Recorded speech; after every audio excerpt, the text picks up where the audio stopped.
Hello hi friends, good morning everybody. ഇന്ന് രാവിലെ നമ്മൾക്ക് ഗോതമ്പ് പുട്ടാണ്. ഗോതമ്പ് പൊടിയും കുറച്ച് പഴയ ചോറ്, വൈകിട്ടത്തെ ചോറൂടെ മിക്സിയിലൊന്ന് ക്രഷ് ചെയ്ത് എടുത്ത് അപ്പച്ചെമ്പിൻ്റെ തട്ടയെ വെച്ചുണ്ടാക്കിയിരിക്കുക. ചിക്കൻ കറി, പുട്ടും ചിക്കൻ കറിയാണ് ഇന്ന്. പിന്നെ നമുക്ക് മീൻ, മത്തി, ചെറിയ മത്തി ഇത്രയും കിട്ടി. 100 രൂപയ്ക്കാണേ. നല്ല ടേസ്റ്റായിട്ടോ ഇപ്പോഴത്തെ മത്തിക്ക്, നല്ല നെയ്യുണ്ട്. ചെറിയ മത്തി 100 രൂപയ്ക്ക് ഇത്രയും ഞാൻ കുടഞ്ഞിട്ട് കാണിക്കാവേ. കണ്ടോ, ഇത്രയും 100 രൂപയ്ക്ക് കിട്ടി. നെയ്യ് ഉള്ളതുകൊണ്ട് ഇങ്ങനെ ചെറുതായിട്ട് വയറൊക്കെ പൊട്ടി, പക്ഷെ നല്ല വടി പോലെ ഇരിക്കുന്ന കേട്ടോ. അത് പീര വെക്കാൻ. ഇത് വലിയ മീൻ, വലിയ മത്തി 14 എണ്ണം കിട്ടി 200 രൂപയ്ക്ക്. എല്ലാം നല്ല വലിപ്പമുള്ള, ഒത്തിരി നാൾ കൂടിയ വെല്ലിമത്തി വന്നത്.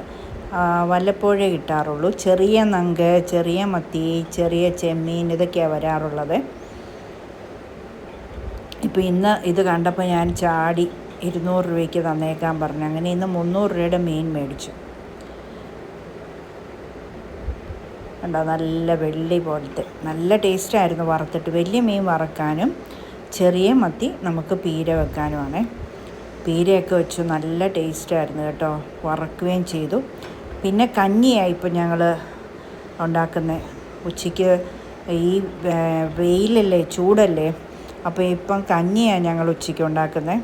അത് തന്നെ വൈകിട്ടും കഴിക്കും.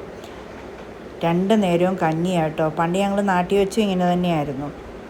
ചൂടുകാലം ആകുമ്പം കഞ്ഞി ഉണ്ടാക്കും, എന്നിട്ട് ഇതുപോലെ പീര. അപ്പം പ്രത്യേകിച്ച് ചാറ് കറിയൊന്നും വേണ്ട, പക്ഷേ അരണ്ണ് മോരൊഴിക്കണം കഞ്ഞിക്കകത്ത്.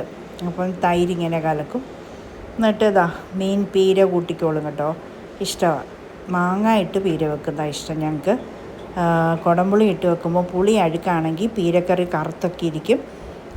പുളി അഴുക്കാണെങ്കിൽ കമർപ്പും ആയിരിക്കും. അതുകൊണ്ട് കുടംപുളി ഉള്ളതെടുത്ത് മാറ്റി വെച്ചേക്കുക. ഇവിടുത്തെ മാങ്ങ നല്ല ടേസ്റ്റുമാണ് കേട്ടോ. അപ്പോൾ അതിട്ട് ഞങ്ങൾ പീര വെക്കും. നല്ല മത്തിപ്പീരയും മത്തി വറുത്തതും നല്ല പഴയങ്കഞ്ഞിയും പഴയങ്കഞ്ഞിയും.